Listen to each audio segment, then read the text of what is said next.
Olá, amigo. Meu nome é Isabel Bolling e sou neta de Marilyn Hake. É uma honra para mim poder compartilhar com você um dos ensinamentos originais da minha avó em seu idioma.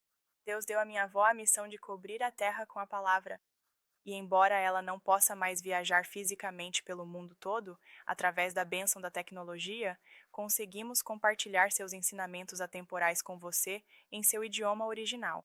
Estamos muito animados com o que Deus está fazendo. Eu adoraria orar por você. Deus, eu apresento meus irmãos e irmãs em Cristo que estão assistindo e eu te agradeço. Porque tu tens um plano para cada uma das vidas deles, porque tu os conheces pelo nome e porque tu te aproximas deles, chegas perto deles e ministras aos seus corações. Abençoamos estes ensinamentos, abençoamos cada pessoa que está assistindo. Te agradecemos, Jesus, porque tu estás se manifestando na vida deles com milagres, provisão, cura, seja o que for que eles precisem, porque tu os encontras nesse lugar. Em nome de Jesus nós oramos. Amém. O coração da minha avó pela palavra e a verdade de que a palavra é atemporal, atravessa as eras, é muito significativo no ensino de hoje. E estou animado pelo que Deus vai falar com você através do ensino de hoje. Vamos nos juntar à minha avó. Agora, inseguranças. Se eu perguntasse quantos de vocês já se sentiram inseguros, teríamos que levantar as duas mãos se fôssemos honestos, não é? E o YMCA, eu morava numa cidadezinha na Pensilvânia, e eles faziam um baile para adolescentes todo sábado à noite. Bem, lá estava eu, com 16 anos, e olha, eu me arrumava toda, passava perfume, ficava bonita, porque queria que alguns dos rapazes me convidassem para dançar. E o que eles faziam era, se um garoto não te convidasse para dançar, você dançava com uma garota. E eu ficava lá, naquela fileira de meninas, acreditando que alguém viria me convidar. Mas nunca vinham. Então, sabe, isso me fazia sentir insegura. E então minha mãe me disse, você não pode namorar até fazer 16 anos. Bem, ela não precisava se preocupar. Ninguém me convidava. Então você entende o que estou dizendo sobre inseguranças? Eu me lembro que no ginásio, no ensino médio, eles escolhiam as pessoas porque eu estudava em uma escola menor do que aqui. Eles escolhiam as pessoas para os times de beisebol e, sabe, para os times de esportes. Eu nunca era escolhida até o final porque diziam, se você colocar a Maryland no time, você vai perder. Insegurança. E assim, todos nós podemos meio que ter uma lista de inseguranças. Então, este culto, e para vocês que estão assistindo pela televisão, é para ajudar vocês a verem qual é a resposta para qualquer tipo de insegurança. Isso agrada você? Você diz, bem, eu não sei se existe uma resposta. Sim, existe na Bíblia. E por isso quero que você olhe para Jesus e você verá que três vezes, quando Jesus andou sobre a terra, Deus falou do céu para ele. E eu quero que você olhe para esses momentos. Acho que é muito importante para nós vermos isso. Deus falou com ele e o que ele disse? Bem, eu tenho uma grande tarefa para você fazer. Não, ele não disse isso de forma alguma. Ele disse, este é o meu filho amado, em quem me agrado. E Jesus não tinha feito nada até aquele momento. Mas ele disse, você é meu filho amado. E então, em Lucas 9:35, uma voz saiu das nuvens dizendo, este é o meu filho amado, a ele ouvi. E a terceira vez está em 2 Pedro 1:17, referindo-se, este é o meu filho amado, em quem me agrado. Então você pode dizer, bem, é claro, Jesus era o filho amado. Ele é o filho do Pai. Ele é sem pecado. Ele veio. Ele morreu. Ele ressuscitou dos mortos. Ele levou os pecados do mundo. Ele é o caminho para o Pai. Então por que Deus não o chamaria de amado? Por 40 dias Jesus vai para o deserto sob a direção do Espírito Santo. Na verdade diz que ele foi levado pelo Espírito Santo. E o diabo lhe disse, se você é o filho de Deus e repetiu isso várias vezes, transforme pedras em pão, pule do precipício, sabe, todas essas coisas, se todo mundo diga se. Ora, o diabo citou a Bíblia de forma errada. O que ele deixou de fora? Amado. Ele não disse, sabe, Deus disse, este é o meu filho amado, em quem me comprazo. Ele simplesmente disse, se você for o filho... Ele não disse, se você for o filho amado. Ele deixou de fora o amado. Por quê? Porque ele não quer que pensemos que somos o filho amado. Nós somos os amados dele. O diabo odeia que você pense nesta manhã que você é amado. Ele simplesmente detesta isso. Então, a maioria de nós, na maior parte do tempo, quando conversamos com as pessoas, fazemos nossos comentários, condenações. Bem, eu estraguei tudo. Sabe, eu não era bom em esportes.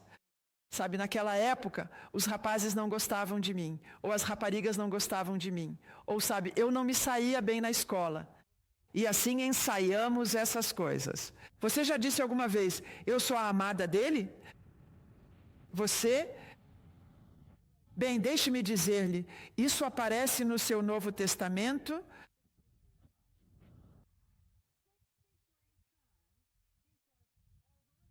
E repetidamente você é a amada dele.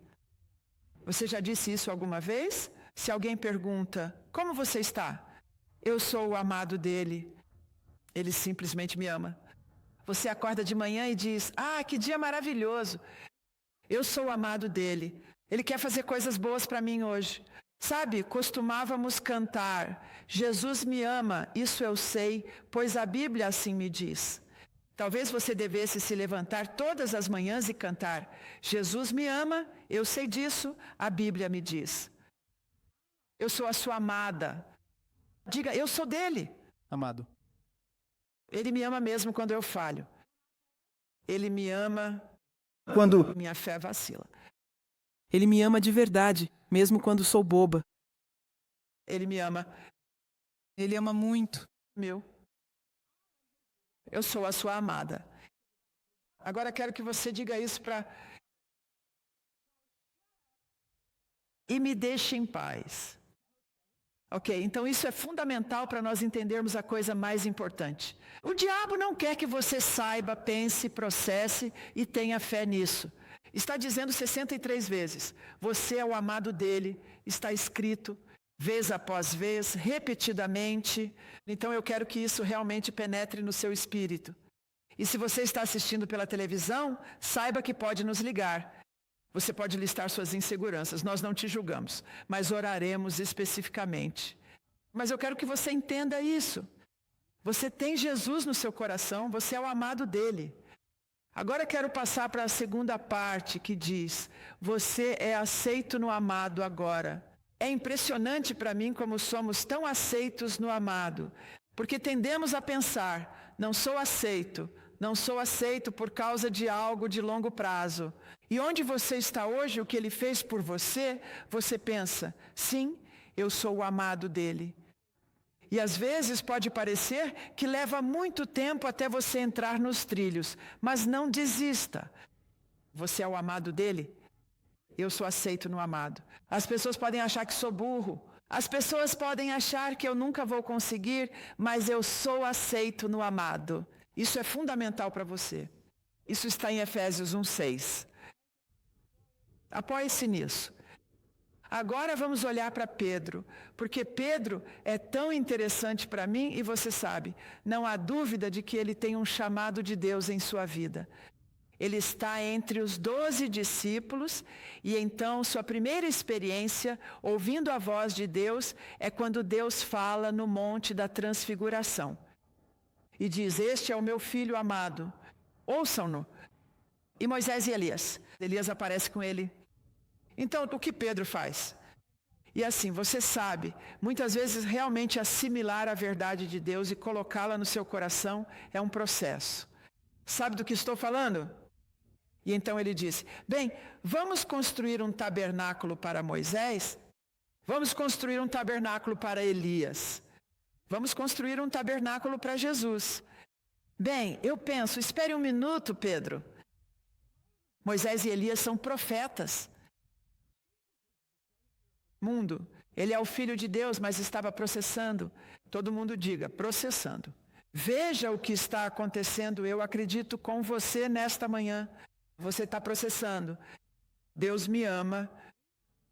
Eu sou o seu amado, então você está nesse processo. E eu quero que isso penetre em você e seja o núcleo do seu ser. Então, o que ele faz?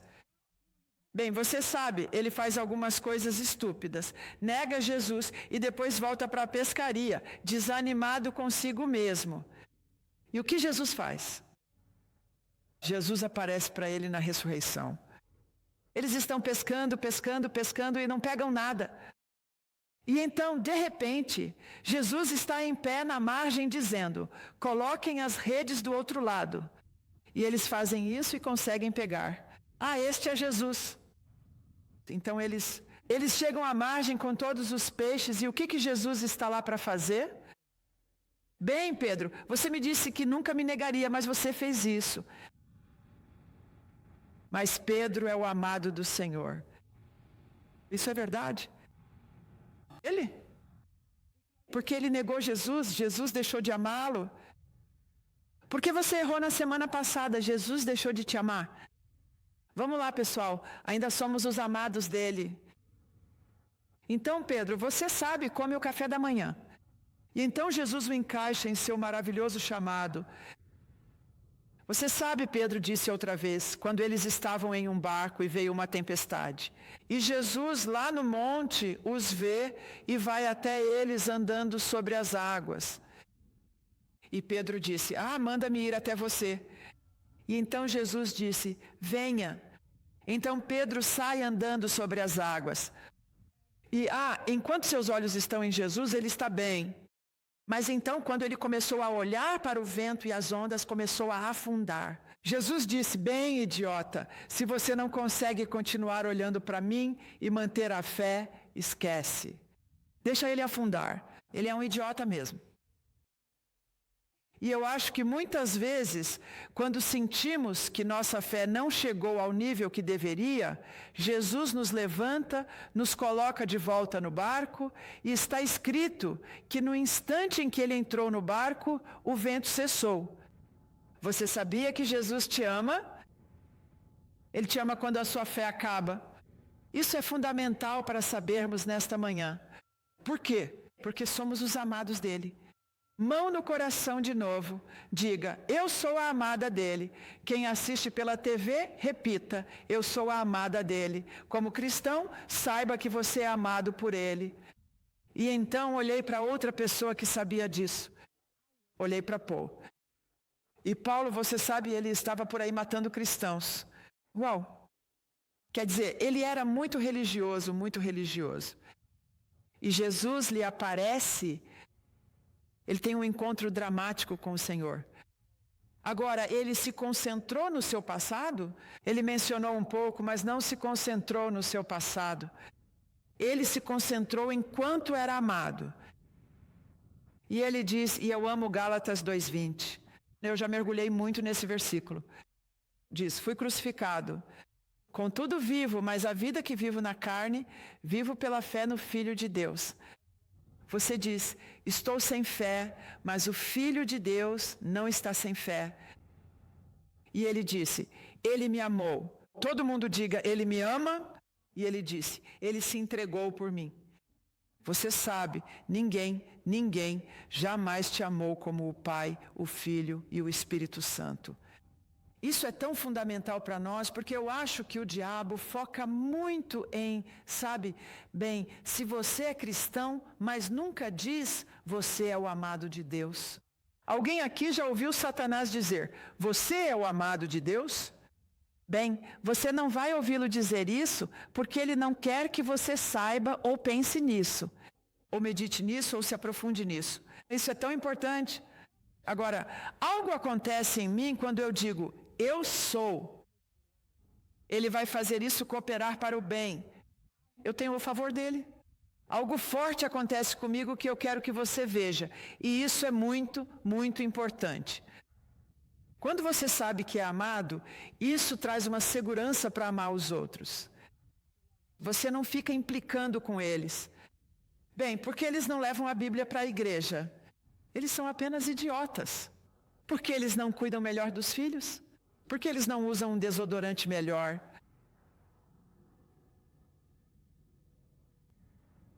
Mas eu percebo isso. Quando você está tão seguro no amor dele, você se sente seguro para amar os outros, mesmo quando eles não fazem as coisas do jeito certo. E se você olhar o que Pedro diz em 2 Pedro 3,15, está escrito: aquele que foi muito perdoado, muito ama. E considerai que a longanimidade do nosso Senhor é salvação, assim como o nosso amado irmão Paulo. Você sabe, Paulo? E Pedro costumava brigar com ele. Porque Pedro se apegava à lei. E Paulo disse: espere um minuto, espere um minuto. Sabe, nós não retrocedemos, nós avançamos. Mas como ele o chamou? Ele não disse: aquele cara sempre discute comigo. E eu sou mais espiritual. Eu vi Jesus em carne e osso. Ele nunca fez isso. Não, como ele o chamou? Amado irmão. E quando você se sentir tão segura no amor dele, eu lhe digo, isso a ajudará a amar os outros. E você não será tão exigente, crítico e preconceituoso e não estará sempre procurando alguém para te ofender. Amém? Então, o que está acontecendo esta manhã não está apenas te dando segurança, mas também te dando segurança para amar os outros. E isso é fundamental para nós, porque quando as pessoas nos abusam, nos ofendem, bem, vamos colocá-las na lista negra. Você sabe. Vou riscar o nome deles. Mas veja, o amor dele fará com que você, e conhecendo o seu amor, ame os outros. Acho isso maravilhoso e fundamental. E depois quero que você veja outra coisa. Porque somos amados, devemos amar uns aos outros. Isso é verdade? Bem, eu vou amá-lo, mas deveríamos. Ora, como posso fazer isso se me dá vontade de lhe dar um tapa? Bem, nós fazemos isso porque sabemos que somos amados. Amados, se Deus assim nos amou, também devemos amar uns aos outros. Por isso é fundamental que estejamos firmados no amor dele. E vou compartilhar com vocês nesta manhã como estar nesse lugar, porque quero que isso seja bem prático. Número 4. O seu futuro como amado é surpreendente. Tendemos a temer o futuro. O que vai acontecer? Sabe, redenção. Eu simplesmente adoro redenção. Eu simplesmente absorvo tudo. Parece que nunca me canso disso. Mas redenção significa que seus pecados passados foram perdoados. Verdadeiro? E você não deve mais se lembrar deles. Eles estão tão distantes a leste quanto a oeste. Mas também tem a ver com os seus pecados atuais. E também tem a ver com os seus pecados futuros. A redenção é para toda a sua vida. Agora coloque a mão sobre o seu coração. Diga, redenção é para toda a minha vida. E então, se ele me redimiu do passado e do presente, o meu futuro é bom? Ah, sim, o seu futuro é muito, muito bom. E a Escritura diz claramente aqui, 1 João 3,2. Amados, agora somos filhos de Deus, e ainda não foi revelado o que havemos de ser, mas sabemos que quando ele se manifestar, seremos semelhantes a ele, pois o veremos como ele é. Ó, amados, tem o futuro mais maravilhoso. Em que você vive? Condenação. E eu estou dizendo, é claro, você precisa se arrepender quando você erra. Você sabe, eu me arrependo diariamente, mas não permaneço no arrependimento. Permaneço em seu amor. E eu me arrependo, sabendo que ele não me aceita, porque comecei a afundar na água. Ele me pega no colo e me leva de volta para o barco. Amém? Portanto, este é um ponto muito, muito importante para todo cristão. Porque acredito que nos deixamos levar pela condenação. Devemos aceitar esse fato. Se você tem Jesus, você é amado por ele. Nós Rezo para que você tenha sido abençoado por este ensinamento. Eu sei que Deus ministrou a cada um de vocês que estão assistindo e estamos animados para ver o que Deus vai fazer na sua vida. Eu encorajo você a se conectar com outros cristãos e crentes na sua região. É importante que entremos em comunhão e sejamos parte do corpo de Cristo juntos.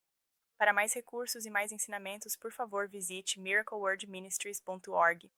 Adoraríamos manter contato com você e ouvir como Deus está falando em você e através de você, e como Deus usou o ensinamento de hoje. Deus abençoe a todos vocês e tenham um dia maravilhoso.